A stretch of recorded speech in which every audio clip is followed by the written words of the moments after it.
Okay, thank you. Hello, everyone. Thank you for coming. Okay, so how is everyone today? Does anyone have any questions or comments? Things I'd like to discuss? No? Okay, feel free to. Oh, yeah, go ahead. About nosebleeds. So recently, after meditation at night, I've had a really, really bad nosebleed, and I've been noticing that I've been getting nosebleeds a lot in the past month or so, and that's highly unusual for me. I never get nosebleeds, like maybe once or twice in my childhood, but not that frequently. Could you repeat, please? Your sound is not that clear to us. Oh, can you hear me? Yeah, but not like clearly. Could you? Let's try it again. Yeah. So I've been getting a lot of nosebleeds recently. You've been getting what? Nosebleeds. What? Nosebleeds. So getting your nose is bleeding. What? Nose bleeding. Oh, okay. Yeah. Okay. How did you say it? Say it again. Yeah. Say it again. Nosebleeds. Okay. Need to learn their own pronunciation. Sorry. Go on. Yeah, so I've been getting a lot of nosebleeds, and that's not very common for me to get that. So I was wondering if that's something to do with meditation, your chi flowing up your body, or... Okay. In the past, when your nose bled, did you know why? No, it happened spontaneously. Happened what? Spontaneously, sporadically. Yeah. Sporadically. It's no real pattern, right? Yeah. Okay. But does it have to do with maybe stress or heat or what? Can you make the connection? I'm not sure, but I know that after meditation for a few hours, afterwards, it started bleeding. Okay, just like that. Yeah. And then how long did it last? Is it serious bleeding, a little bit of bleeding, or what did you do? It was serious bleeding, so it kept on bleeding for half an hour. Half an hour? Yeah. So you let it bleed? You didn't do anything?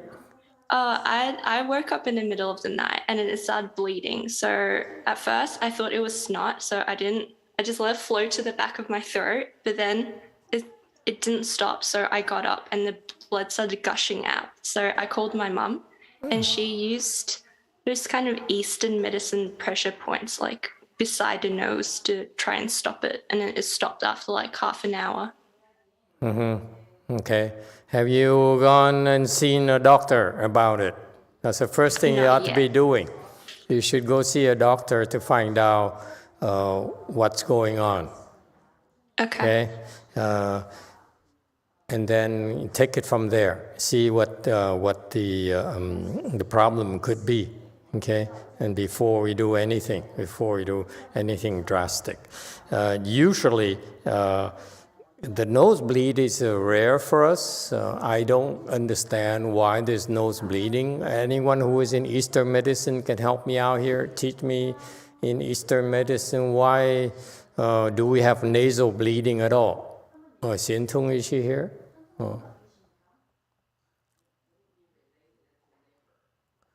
Related to?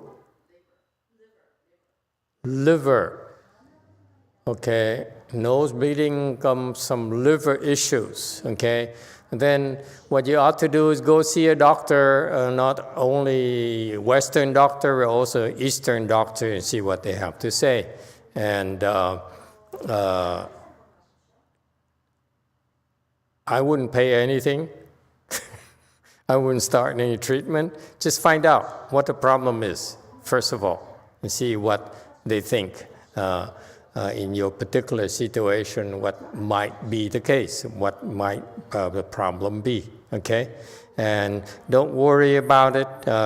It's not a big deal. Nose bleeding to me is not a big of a deal at all, okay? It's a minor issue, but it's good that there's a chance to learn about the problem, your particular problem, and eventually we figure it out.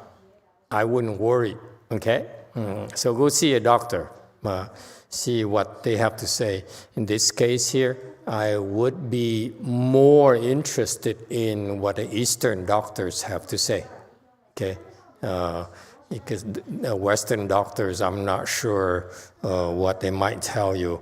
They need something more specific than that.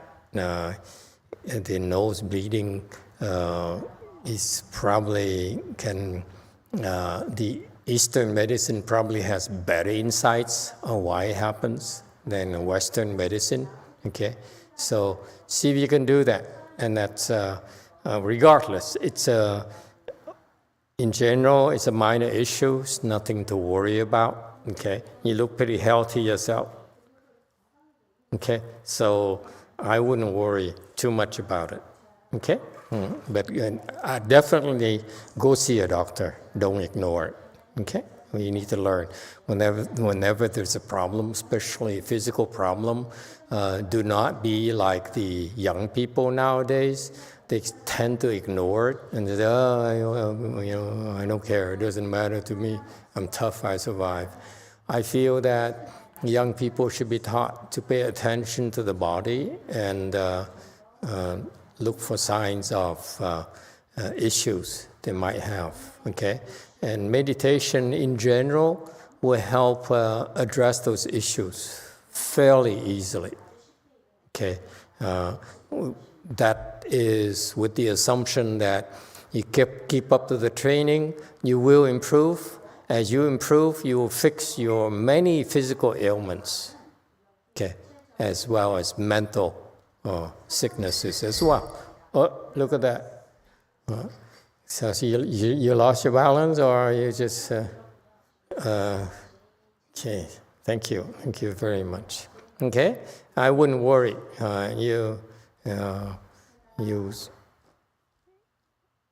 I'm not worried at all, actually. But there's a chance for you to learn about your body and your weaknesses.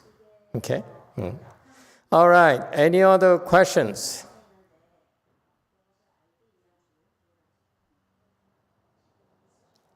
No questions? Okay. I was meditating here today, and I didn't know what to talk to you about.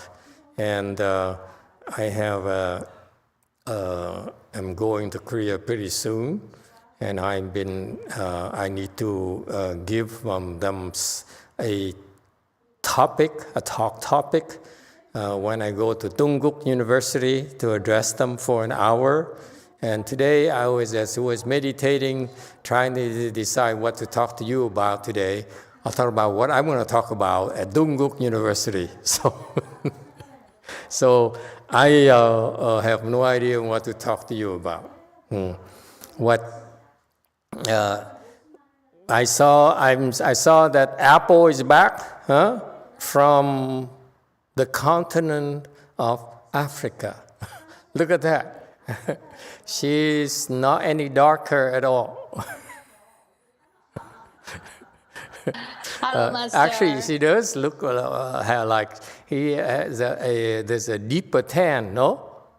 A little bit, I think. A little bit, yeah. You're more tan than normal. But welcome back, okay? Yeah. I'm glad you're Thank back you, in one Master. piece. Did you lose any part of your body back in the continent?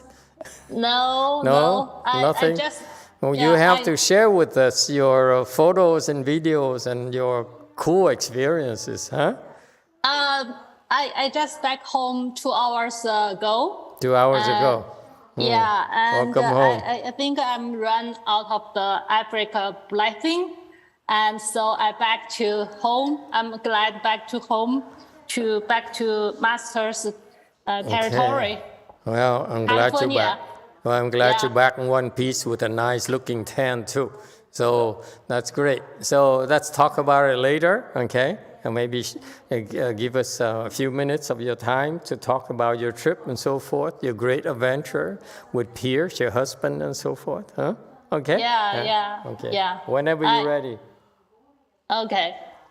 Thank you, Master. Okay. Thank you. And so I was thinking about it, and I said, the education we have tends to be one-sided. We learn how to be successful, yes? How to succeed in our endeavors, such as passing our classes, getting a job, getting into the universities, getting promotions, making money, getting married, and so forth. Yes, all those are what we train to do. Is the people of the world put a lot of emphasis and are measured against their successes. Yes, that's all people talk about. That's what impresses people. You know what impresses me? I'm not as impressed by your successes, your glory.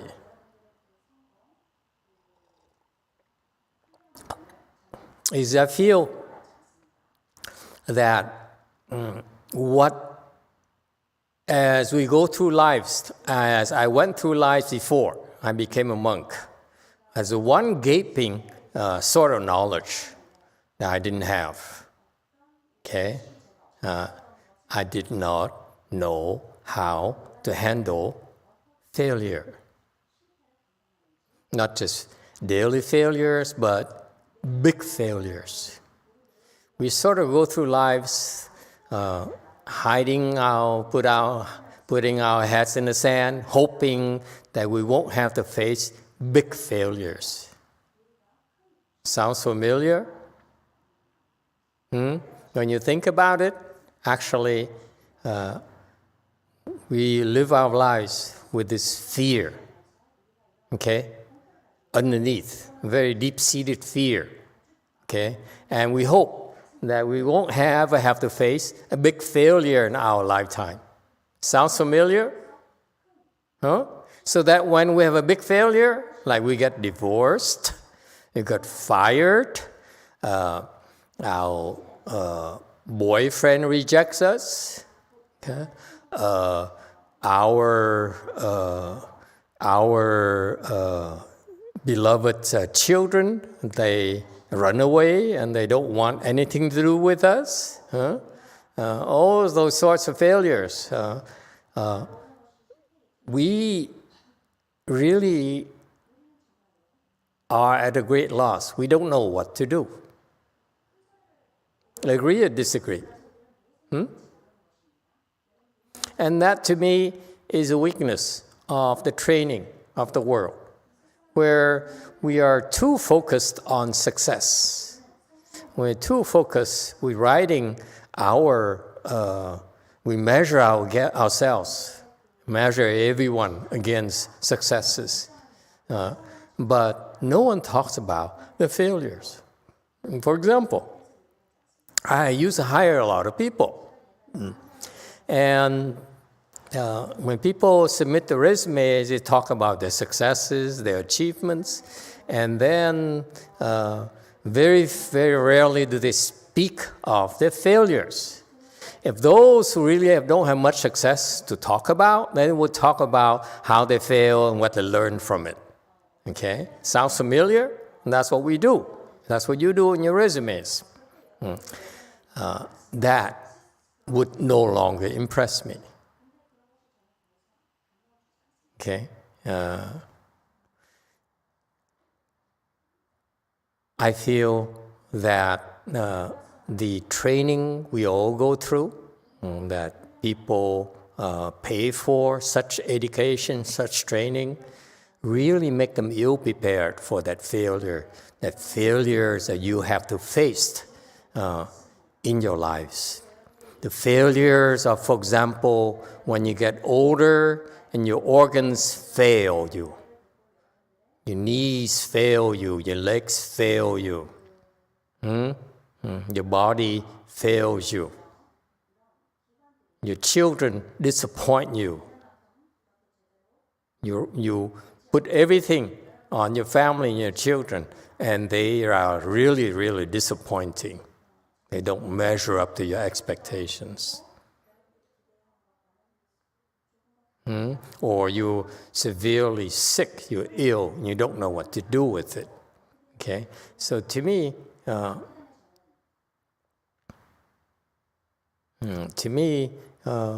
we all tend to live our lives praying to God, praying that we don't have to face those big failures. And when we have big failures, we don't know what to do. And especially if you have depression and some mental illnesses, people tend to find the easy way out by harming themselves or avoiding life because it's too much. Okay, so that's why the training that we have, that you put yourself through, you pay for, is only helping you to go for success, but they don't know. But you don't know how to deal with failure, and therefore, there is an imbalance in your knowledge, in your lives, in your priorities. To me, what differentiates a person, people, is that how well they recover from their failures. The bigger the failures and how they recover from it. So when people send me the resumes and say, "Oh, I failed, and this is what I learned from it," and that would not interest me at all. I'm more interested in finding out what you did, what they did to recover from the failure. Okay, because life is about to be able to recover from your failures, from your disappointments. Because I don't know about you, each day I fail a lot more often than I succeed. And that's why I find Chan to be very extremely useful, because Chan helps me prepare for failure.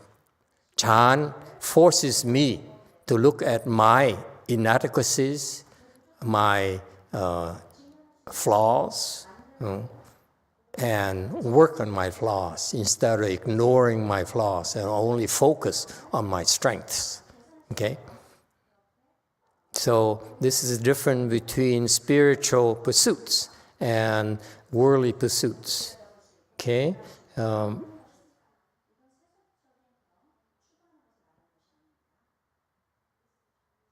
What do you think?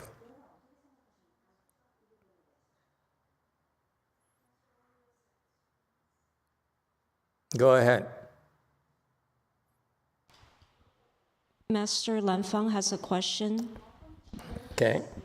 Emitofuo Master, I have a question to clarify. Master said to help means to carry others on our back. At the same time, you said kids learn the best from mistakes, so don't be overly protective. How to tell the differences between the two? Where to draw the line between these two? Appreciate it. Okay. When you teach children, parents have this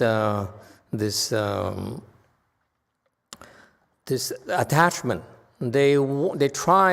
Most parents try to protect their children from failure, from difficulties, from getting into trouble, okay, from suffering in particular. And I'm of the opinion that I'd rather have my kids suffer. And I'm not simply talking about theory. You look at the way I train you. Between lay people and left home people, for example, there is a small difference.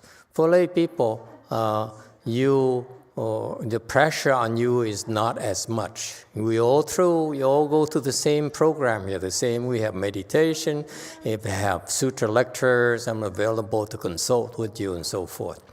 But for left home people, slightly different from lay people's training program is that their training program is 24 hours a day. Where you lay people only come to the temple whenever you have time. And that's when you receive training, you go back and you are free to do as you please. Okay? But for left home people, their training program is actually a lot more intensive. They looks like there's nothing special, but actually they are forced to face their failures and their inadequacies every day. Okay, and that's what makes them very tough. Okay, for example, there's a nun who left us, and after being with us for several years, and people said, "Wow, it's such a shame that she left us because it's been a while, and how can she hope to get back in the lay life?" And my attitude is actually quite different. I look at her and say, "Wow, you're so tough. You can survive all the failures for 8 years." Okay? And that means that now I can sing you loose, and you can do anything you want. I'm no longer worried about you. Okay? And so when I train people, it's to put them in a position where they will fail. And I teach them eventually how to resolve those failures. Okay? And in contrast, you parents tend to be overprotective. You try to avoid putting your children in a position where they need to suffer. I'm of the opposite, coming from the opposite direction. I want the people I train to suffer. All of you will be asked to cross your legs and endure suffering initially. Okay?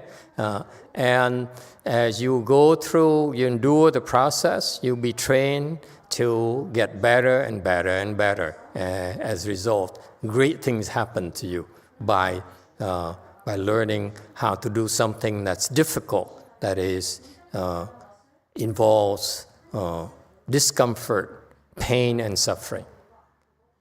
Okay? So it renders your body stronger physically, but also your mind a lot stronger.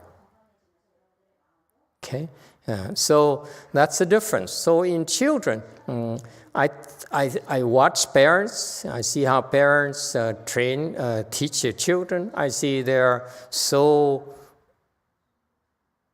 obsessed with helping their children avoid suffering. For me, I'd rather let them suffer, like I make my sangha suffer, let them suffer a lot, and year after year, day after day, and so forth.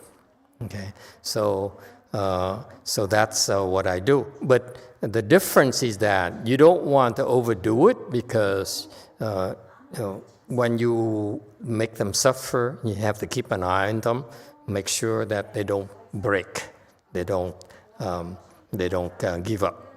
Okay, So again, the attitude for me, my philosophy is I'm not afraid to let people suffer. And especially when you educate your children, you let them suffer and you keep an eye on them to make sure they don't break.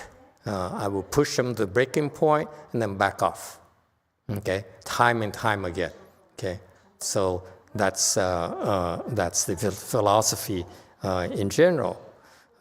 What about helping? That's different things. To train children, to train people, okay? To me, the better way to train people is to make them suffer. The only way for you to open your wisdom is to learn to endure suffering and face your suffering and undergo suffering. There's no other way. No one is going to give it to you. You need to earn your wisdom. I have a disciple recently who's been throwing tantrums and say, I've been working hard. You say I'm at fourth stage art, I'm at a certain level. How come I don't have anything? And to me, I ignore it completely because I don't like people who whine. I don't like people who throw tantrums. Okay? It won't work with me. Everything that you get, you must earn. Okay? We all must earn our way. No one's going to give it to you. No one gave it to me.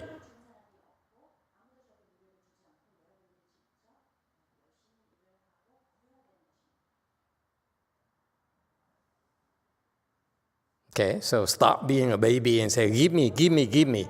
Don't act like you're entitled to get whatever you're supposed to get at your level. You get to the level, be grateful. I told you you're at that level.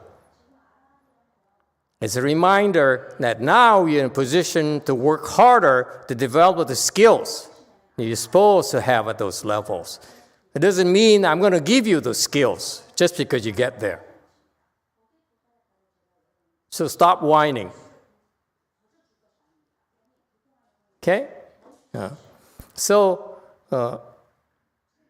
again, if you want to develop skills, you have to suffer more. That's how it works. No one's going to give it to you. Okay? Now, what about that? That's how I look at training and educating children in general, because we want to teach them about wisdom. When you send them to school, their teachers will teach them about knowledge, worldly knowledge, and about success. I want to teach them things that your teachers will not teach you and teach them. Okay? How to cope with failure.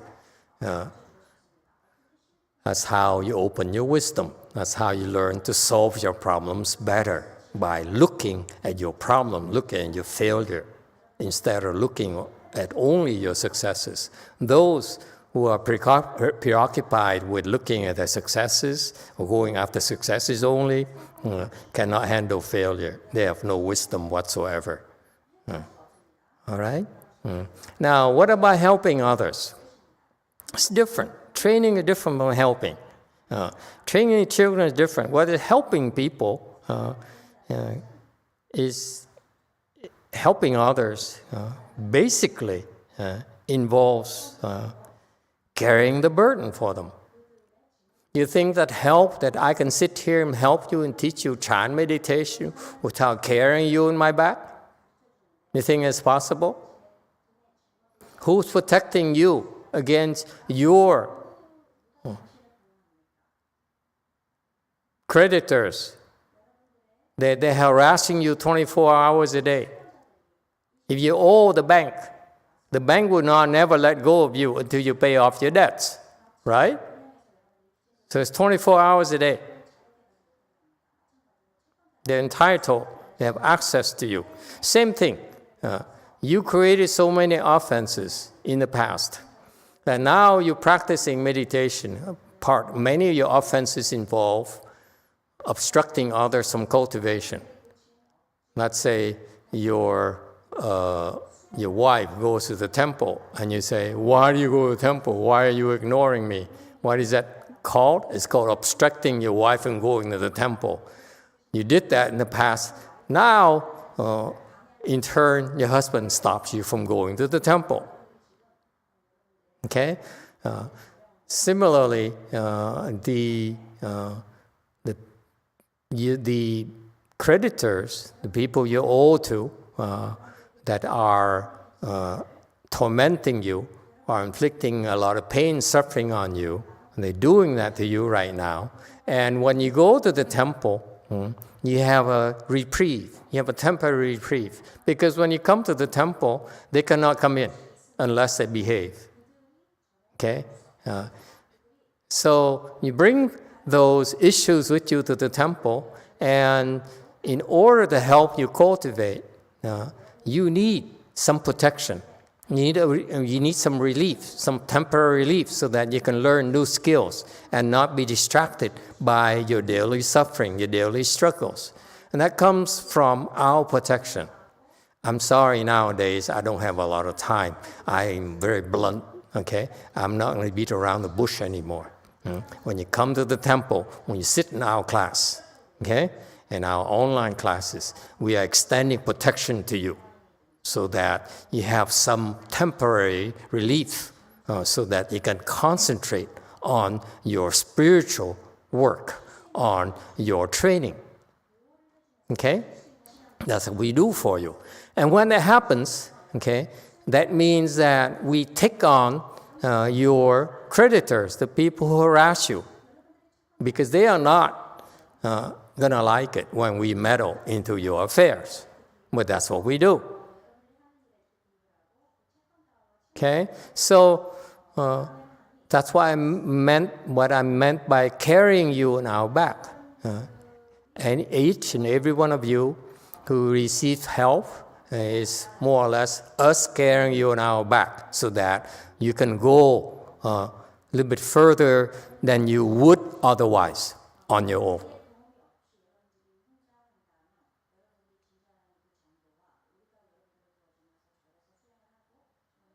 That's the reality of trying to teach people.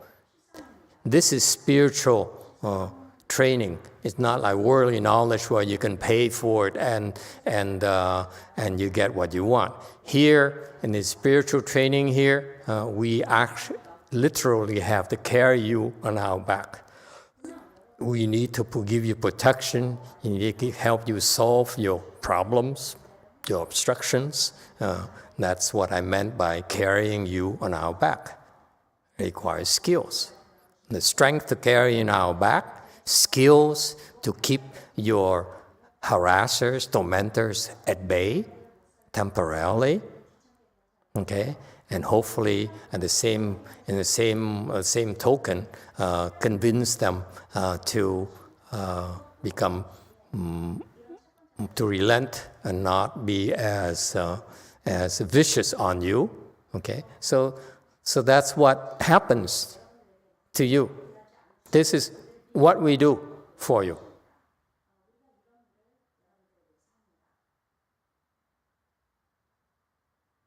So for example, you go to a place where, let's say, the monk cannot do that, protect you against your obstructions, your creditors, the beings, the invisible beings who are harassing you, preventing you from coming to the temple, and will not allow you to sit there quietly.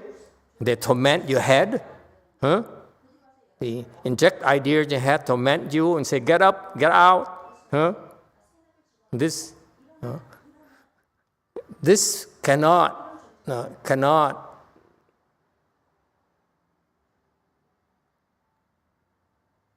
This will prevent you from making progress spiritually.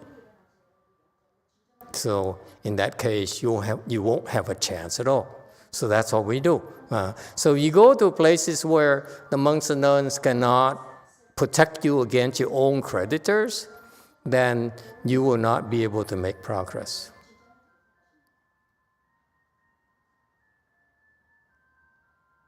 Furthermore, the instructions we give you, like right now, at times like right now, where we give you instructions.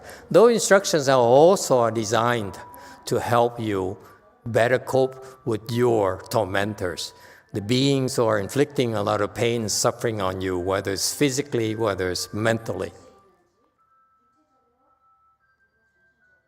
That also requires wisdom, that requires knowledge, requires strength and skills to help you. You see? So there's a lot more going on the Chan training, you realize. And we take it very seriously. Okay? You need help, in other words. You need help to make progress spiritually. Okay? Without help, without protection, it's very unlikely you make it. You will drop out. You will not be able to make progress. That's the truth. Okay? So that's what we do. We carry you on our back. So that to carry on the back is the analogy of bringing you to a place where you cannot get there on your own.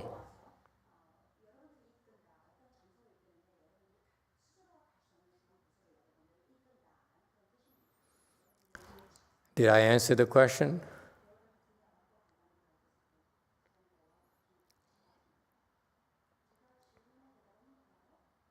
Okay, and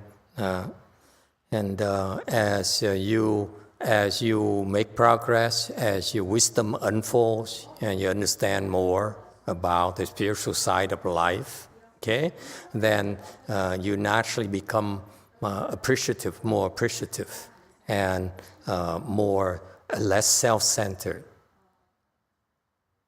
Okay, it naturally happens. Okay, and you'll be less and less preoccupied with yourself. For example, I have some. I'm be blunt with you. I have some Korean monks and nuns here in the United States from different groups, different times. The first group came, 2 or 3 years, 3 or 4 years ago. Second group came about 2 years ago, and you see the difference in the attitude. Those who came earlier are more grateful, more content, because they know what they're getting, they got, and they're still getting. Whereas the new group, they're still very self-absorbed. They think me. Okay? They don't have yet to realize that they're being carried on our backs, so that they have a chance. Because you're so stupid. This is a problem with the monks and nuns, young monks and nuns nowadays. They're so self-centered that they don't understand that the training is spiritual, it's not worldly at all. They think that they're entitled to it. These Sunims, the monks and nuns in general, not just Sunims that I see in the Vietnamese, in the Japanese, in the Chinese, in the Taiwanese and so forth, Sri Lanka and so forth, all have this attitude, me. Okay, and because they never met anyone yet who says, in order for you to make it, I have to carry you on my back. You're not as special you think. Okay? All right. So that's what happens to the training process. Without us carrying you on our back, you will not make it.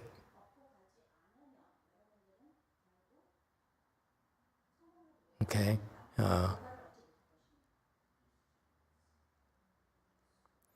Any other questions or comments?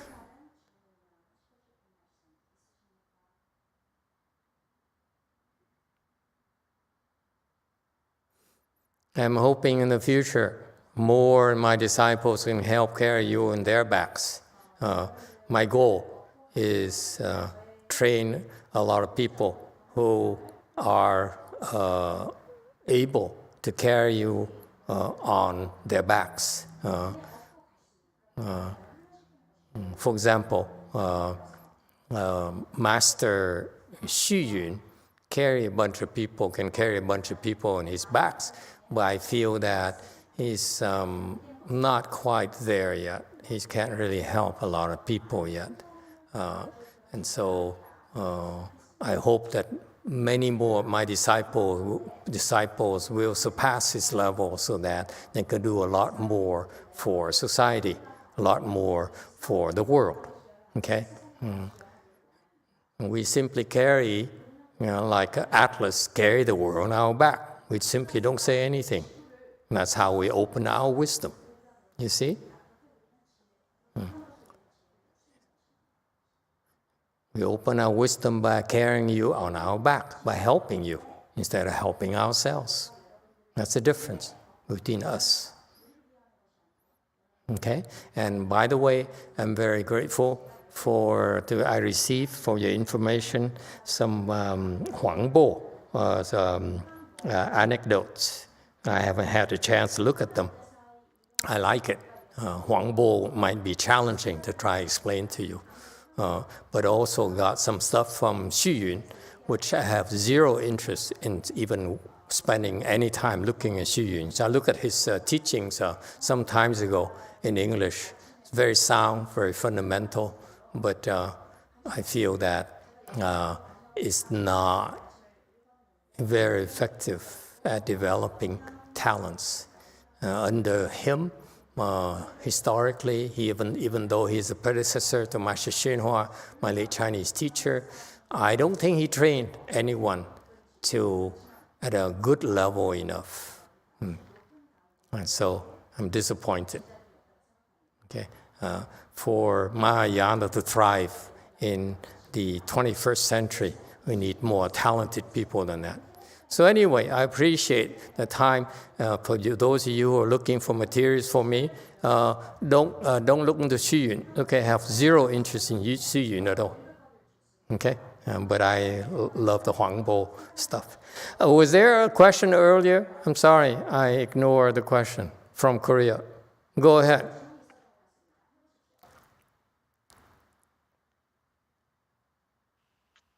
네, 안녕하세요. 질문 하나 드릴게요.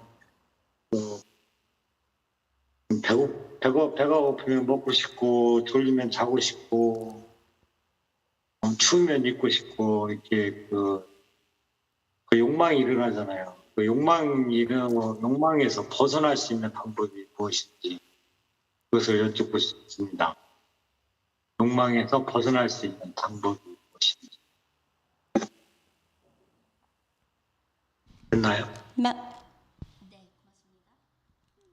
Master, I have a question. When we are hungry, we eat. When we are sleepy, we sleep. When we are cold, we wear extra layers. These are all desires. How to escape from desire? Is there any way to escape from the desire? As long you have a body, you have desires. As long you're here in our Saha world, we live in a desire realm. Okay? The three realms here in the Saha world, desire realm, form realm, and formless realm. When you talk about desires, then it's where we live. The desire realm here is called desire realm because that's what we do. We desire this, we desire that. That's the nature of our existence. Okay? So to say that I have no desire, which is nonsense. Where we are, we give rise to desires every day. You want this, you want a car, we want hamburgers, we want food, we want clothing, we want pleasure, we want to drink, we want to eat, and so forth. All sorts of desires that go through our head every day. That's the nature of our environment. Okay? If you want that to stop, then it's not possible. So what you do is you learn to better cope with it. In order to cope with it, there's a fundamental way. Okay? First of all, without doing anything, you should lessen your desires. Although we have a lot of desires, you should learn to pre-program yourself to lessen desires. It's not okay to desire this, desire that constantly. Yes, it's normal to have the urge to eat something, the urge to have fun, and so forth. That's normal. But at the same time, as those thoughts and desires arise, you should know better and say, well, I will tame myself and not let my desires run wild. That's the first thing you should be doing. Because if you run after desires all day, your entire life, what you're doing, all you're doing is tormenting yourself and rendering yourself unhappy and miserable. That's all you do. Therefore, you should know better. Just because you have desires doesn't mean it's okay. And some desires are okay, most desires are not. Desire to help your children, desire to be nice to your parents, take care of your parents, those are good desires. And there's some bad desires you should know better, you should not indulge. Desire to drink, desire to indulge in drugs, a desire to indulge yourself. Such desires are not healthy. Okay? So you start first by eliminating, recognize desirable stuff versus undesirable stuff. Undesirable stuff, cut them down. Okay? That's a natural thing. Number two, you also practice the practice of Chan naturally lessens desires. Because what happens is that as you practice Chan, you develop this concentration power which enables you to transcend where you are. Where you are is called desire realm. As you go into Chan meditation and you are able to concentrate a little bit more, you will be able to go into first dhyana. And first dhyana, your desires will lessen. And you go from first dhyana, second dhyana, more desires will fall off, and so forth. As you improve, your desires naturally will get lower. So therefore, what I just gave you are two mutually self-benefiting process. Number one, lessen desires. Know the desires are no good. They arise from your attachments. Most of your attachments are nonsense. Okay? They are unnecessary. So reducing desires, not being so enamored desires is healthier for you, makes your body stronger, makes your mind healthier. Okay, right there. You're in control of your life. And number two, you practice Chan meditation, which will help you develop the skills to rise above those desires by entering samadhis. So at low level like yours, all of you, you cannot enter samadhi at will yet. But eventually, as you get higher level of training, you'll be able to enter samadhi at will, where when you do that, your desires will disappear. You're free from all desires. Okay? That's a real skill right there. That's called self-mastery. It's called independence. It's called true freedom. Okay? Worldly concept of freedom is actually dependency.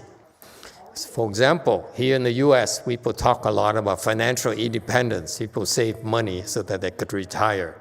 But actually, it's not freedom, because actually it's dependency. They depend on the money. They depend on their assets in order to retire. That's not freedom at all. It's dependency. So instead of worrying about losing a job, now they're scared about losing their assets, their money, and their investments. Okay? So you go from one type of worry to the next, just substituting worries. That's all you do. It's not freedom at all. Okay? So real freedom is when you detach yourself from desires, so that no matter what happens, you can be free. You won't be afflicted. Okay, to have you're not afflicted. To have not, you're not afflicted either. That is true freedom. You depend on nothing. And that's what the Vajrayana says. 因无所住而生其心, meaning that you should produce a mind that dwells nowhere, that depends on nothing whatsoever.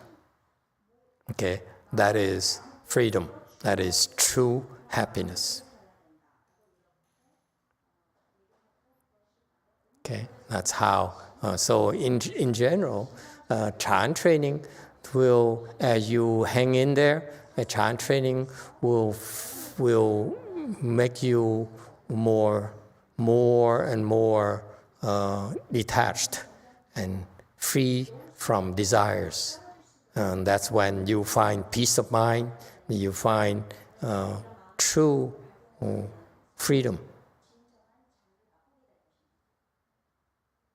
Okay, that worldly people don't have, cannot experience themselves.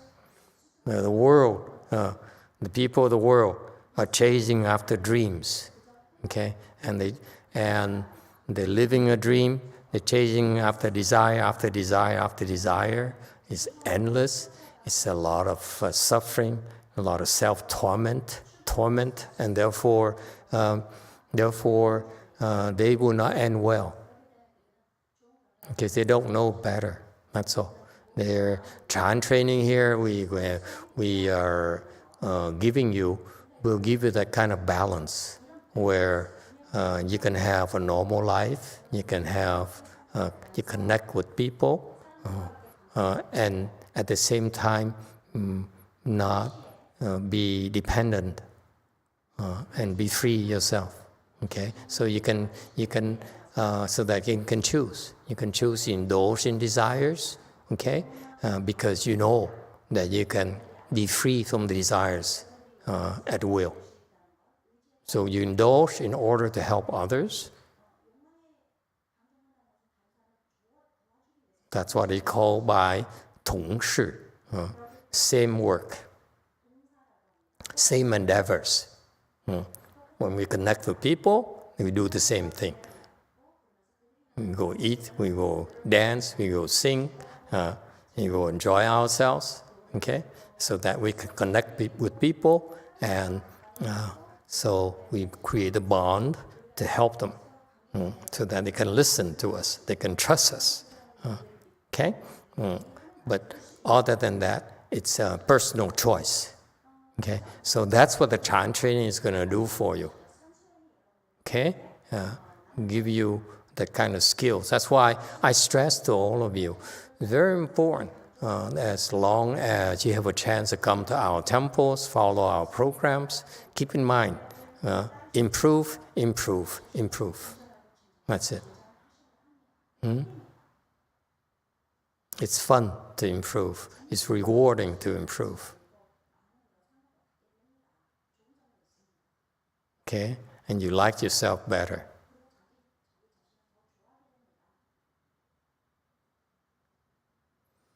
Anything else?